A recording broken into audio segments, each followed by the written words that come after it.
Bonjour, je suis Adam Lardjan et je suis chef de projet informatique au sein du groupe Crédit Agricole et donc dans le secteur bancaire. J'ai commencé mon expérience professionnelle dans un environnement de start-up. J'ai fait 2 stages dans des start-up. Puis ensuite, en L3 MIAGE, je me suis orienté vers un poste de chargé innovation IT au sein de Crédit Agricole Consumer Finance.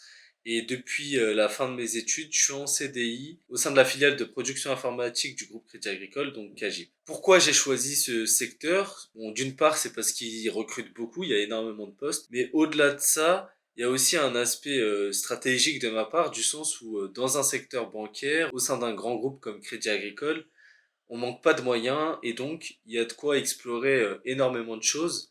En 3 4 ans, j'ai travaillé sur des sujets hyper stratégiques et sur lesquels je n'aurais pas pu travailler, je pense, dans une PME. En tout cas, j'aurais pas pu voir autant de sujets stratégiques. J'ai pu travailler sur la mise en place de l'automatisation de processus par des robots, sur la mise en place de l'APIsation au sein d'un grand groupe, plus récemment sur la mise en place d'une chaîne d'intégration continue et de déploiement continu sur le périmètre mainframe. Donc ça, c'est vraiment des gros projets à plusieurs millions d'euros sur lesquels je n'aurais pas pu travailler ailleurs, je pense. Et ça fait notamment partie des points positifs de ce secteur, c'est que voilà, il y a des gros moyens, il y a de quoi faire. Il y a aussi d'autres points positifs selon moi, c'est que dans le cadre de mes missions, je travaille avec énormément de personnes différentes. Je saurais pas vous dire avec combien de personnes j'ai travaillé depuis 3 4 ans, mais je pense qu'on serait pas loin de 500 personnes différentes, donc c'est énorme. On voit énormément de personnalités différentes, il faut s'y adapter, il faut les appréhender et ça nous fait mûrir, ça nous développe certaines compétences qui sont essentielles dans le monde professionnel. Un autre point positif, je trouve, c'est que c'est très formateur de travailler dans un grand groupe, et notamment dans un grand groupe bancaire. On est confronté à des aspects stratégiques, organisationnels, opérationnels, à une catégorie d'âge avec laquelle on n'a pas forcément l'habitude de travailler, et du coup, ça vient nous challenger. Donc ça, c'est super positif. Il y a quand même des points négatifs, bien évidemment. On est dans un grand groupe, donc les responsabilités de poste sont vraiment limitées. On n'est pas en charge de la chaîne de bout en bout. Je vous donne un exemple. Si vous êtes développeur, c'est pas vous-même qui allez installer votre environnement de développement sur votre poste de travail. Il y a pas mal de choses qui sont bloquées pour des aspects de sécurité et ça se comprend. Mais ça fait quand même partie des points négatifs parce que dans votre quotidien, vous ressentez un peu toutes ces limites. Toujours dans la même idée, il y a aussi un aspect négatif du sens où les processus sont plutôt lourds. On met du temps à prendre des décisions. Parfois, on prend pas de décision et c'est un peu compliqué. C'est un peu compliqué parce que ça génère d'une certaine manière une frustration. Vous êtes là sur votre projet, vous voulez qu'il avance au rythme où vous avez envie de le faire avancer.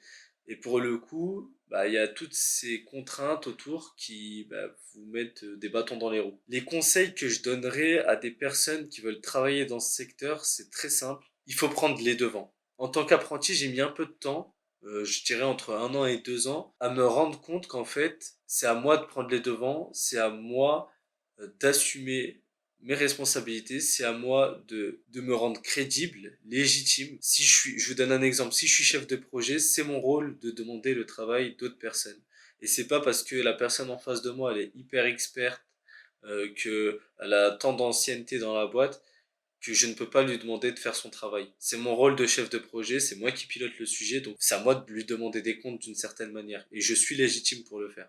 Donc ça, c'est un conseil que je donnerais, c'est prenez les devants. Et notamment dans ce secteur bancaire où, comme je le disais, les process sont un peu lourds, donc faut pas hésiter à sortir du cadre, à bousculer toutes les portes, à pousser les choses pour que les choses se fassent plus rapidement. Quelles sont les connaissances majeures à avoir dans ce métier? Je pense que c'est important d'avoir une bonne idée de comment ça marche techniquement l'informatique, d'avoir un petit background en développement. Bon, moi, j'ai pas fait énormément de développement, comme je vous le disais, j'ai fait 2 stages en start-up, mais ça m'a quand même aidé dans mes activités. Donc ça, pour le coup, pour moi, c'est le premier point. Moi, je pense qu'il faut surtout avoir un bon état d'esprit, être proactif. Je le répète, mais c'est vraiment une idée phare pour moi du métier que j'exerce dans une banque. C'est qu'il faut prendre les devants, il faut vraiment aller toquer aux différentes portes. Si vous n'avez pas la connaissance, il y a tellement d'interlocuteurs et les responsabilités, elles sont tellement réparties qu'il faut en fait ne pas avoir peur d'aller voir une telle personne se tromper, c'est pas grave, ça sera cette personne-là, elle a peut-être un contact et ainsi de suite. Je sais pas si c'est vraiment une connaissance, mais en tout cas, c'est un état d'esprit, c'est une manière de faire, une manière d'être qu'il faut travailler pour justement arriver à ses objectifs en tant que chef de projet dans le secteur bancaire. Après, bien entendu, il faut avoir un excellent relationnel, il faut être d'une certaine manière empathique, savoir se mettre à la place des autres. Pourquoi se mettre à la place des autres? Tout simplement pour savoir ce qu'ils attendent de votre part. Parce que si vous les aidez, vous pouvez être sûr que derrière, ils vous aideront aussi. Il faut savoir gagner la confiance de son équipe, de ses interlocuteurs. Parce qu'une fois que vous les avez dans votre poche, ça y est, c'est fini, votre projet, il avance et quand vous aurez des difficultés, vous saurez où appuyer pour le faire avancer. Donc voilà, grosso modo, les connaissances qu'il faut avoir, je pense. Qu'est-ce que ce métier apporte au fil du temps? Je dirais beaucoup de confiance, d'assurance. Quand vous exercez un rôle de chef de projet dans une banque, comme je vous disais, il y a tellement d'interlocuteurs, vous allez vous prendre une fois, deux fois des claques, mais au bout d'un moment, vous allez comprendre comment ça marche. Vous allez avoir vos propres techniques pour faire avancer le sujet, pour gagner la confiance des interlocuteurs. Et du coup, ça va vous apporter énormément de confiance et d'assurance par la suite. Et cette confiance et cette assurance aussi, je pense qu'elle va vous permettre de vous propulser à d'autres postes avec plus de responsabilités. Je pense à directeur de programme, par exemple, ou sur d'autres aspects comme sur le management, vous pouvez bien devenir manager ou voire même un jour directeur. Et pourquoi je pense ça, c'est que tout simplement, en fait, à force de gérer des projets, à force de gérer aussi des projets politiques. Ça, c'est un point que j'ai pas abordé, mais dans les banques, c'est souvent très politique, au sens où enfin, il y a de la bagarre, quoi, d'une certaine manière, et il faut savoir, en tant que chef de projet, gérer tout ça. Ne pas être toujours en arrière, parfois il faut aller de l'avant et prendre les choses en main.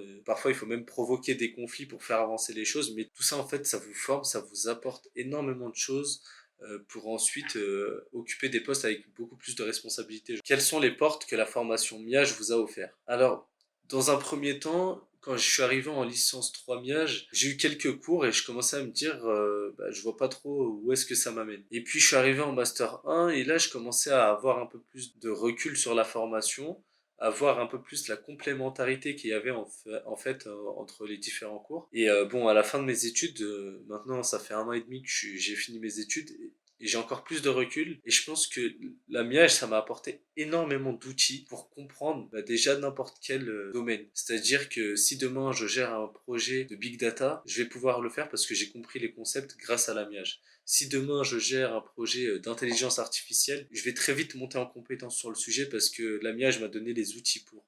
Donc c'est vraiment, je trouve que c'est vraiment un panel d'outils hyper intéressant et hyper important pour travailler dans n'importe quel domaine. Ça c'est le premier point. Le deuxième point c'est plutôt l'aspect relations humaines, comment gérer des relations. Je sais qu'en MIAGE, pour ma part, j'ai eu des UE de communication, des UE de gestion de projet, on faisait beaucoup de présentations et tout ça en fait, ça aide à se connaître déjà d'une part parce que on part pas tous avec le même background ou les mêmes compétences. On sait donc où appuyer encore plus pour progresser. Je vous donne un exemple. Si je suis une personne qui est plutôt timide, la miage ça me permet de repérer ça et d'appuyer encore plus, de m'exercer davantage en cours à travers les différentes présentations pour justement m'améliorer. Et ça, c'est hyper important pour le monde du travail et notamment dans le secteur bancaire. En tant que chef de projet, notamment, on passe énormément de temps à faire ça, à faire des présentations, à prendre la parole en public, etc. Comme je le disais, dans la gestion des personnes aussi, la MIAGE, ça donne quelques outils. Plus globalement, je pense que la MIAGE, c'est une très bonne formation qui m'a apporté énormément de choses sur le fait d'apprendre de nouvelles choses justement. Étant donné qu'on voit un panel de cours différents, en fait, on a à l'issue de ces études une appétence pour apprendre de nouvelles choses. Et ça, c'est super important. Quel conseil donneriez-vous à un jeune miagiste? Moi, je dirais à nouveau, et j'insiste sur ce point, c'est d'être proactif, de prendre les devants, de se sentir légitime. Il faut vraiment passer ce cap d'étudiant. Vous n'êtes pas des simples étudiants comme on l'entend souvent qui passaient vos temps à faire des soirées. C'est pas ça. Vous êtes des étudiants qui en veulent énormément. Vous avez beaucoup d'ambition et vous avez des bonnes raisons d'avoir ces ambitions-là parce que vous êtes brillants, vous êtes des miagistes et donc faut honorer ce diplôme d'une certaine manière. Mais c'est vous-même qu'il faut honorer aussi. Vous avez des compétences, vous avez énormément de possibilités. Donc faut prendre les devants, faut prendre les choses en main. Prenez les armes et allez-y quoi.